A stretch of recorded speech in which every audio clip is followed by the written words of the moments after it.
নমস্কার বন্ধুরা, মেনিশা কিচেনের আরও একটি নতুন ভিডিওতে তোমাদের সকলকে স্বাগত। আজ আমি বানিয়ে দেখাবো মোচার চপ রেসিপি। তো এই কারণে আমি মোচাগুলোকে কেটে হলুদ জলে ভিজিয়ে রেখেছি। এরকমভাবে ছোট ছোট করে কেটে নিয়েছি। আর নিয়েছি একটি বড় সাইজের আলু, এরকমভাবে ছোট ছোট করে কেটে নিয়েছি।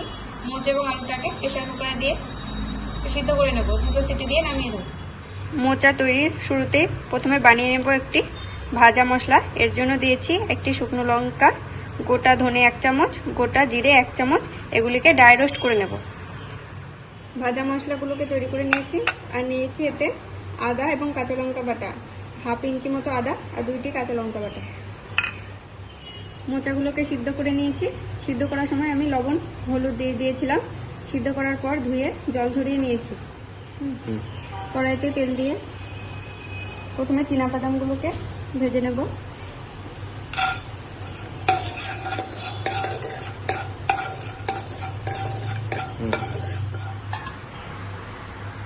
বাদাম ভাজা তেলে দিয়ে দেব কালো জিরে এবং সাদা জিরে ফোড়ন।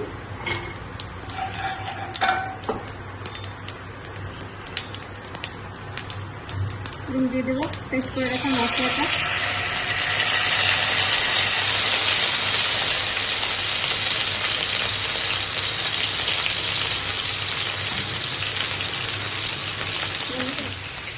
একটু ভাজা ভাজা হলে এটা দেবো লবণ। লবণটা বুঝে দেবেন, কারণ সিদ্ধ করার সময় লবণ দিয়েছি। আর দেবো লঙ্কা গুঁড়ো, জিরে গুঁড়ো, ধনে গুঁড়ো। এই মশলাটাকে কষিয়ে নেব।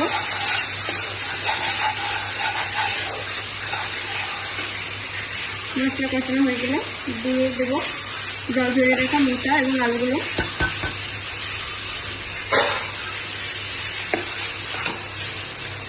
নেড়ে চেড়ে মোচাটাকে আগে ভালো করে রান্না করে নেব।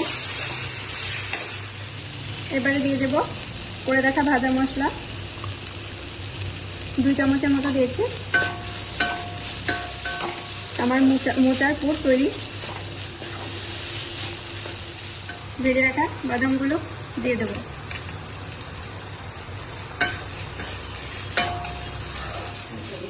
মোচা ঠান্ডা হয়ে যাওয়ার পর আমি এরকমভাবে শেপ দিয়ে মোচার চপের আকার দিয়ে নিয়েছি। তোমরা চাইলে যেরকমভাবে ইচ্ছে সেরকমভাবে শেপ দিয়ে নিতে পারো। অপর দিকে নিয়ে নিয়েছি ব্রেড ক্রাম্ব, আর নিয়ে নিয়েছি কর্নফ্লাওয়ার 2 চামচ এবং 1 টেবিল চামচ ময়দা। একসঙ্গে জলে গুলে অল্প লবণ দিয়ে পাতলা ব্যাটার বানিয়ে নিয়েছি। এবার চপগুলোকে ব্যাটারে ডুবিয়ে ব্রেড ক্রাম্বসে কোট করে নিতে হবে। এরকমভাবে ডবল কোট করে দেব।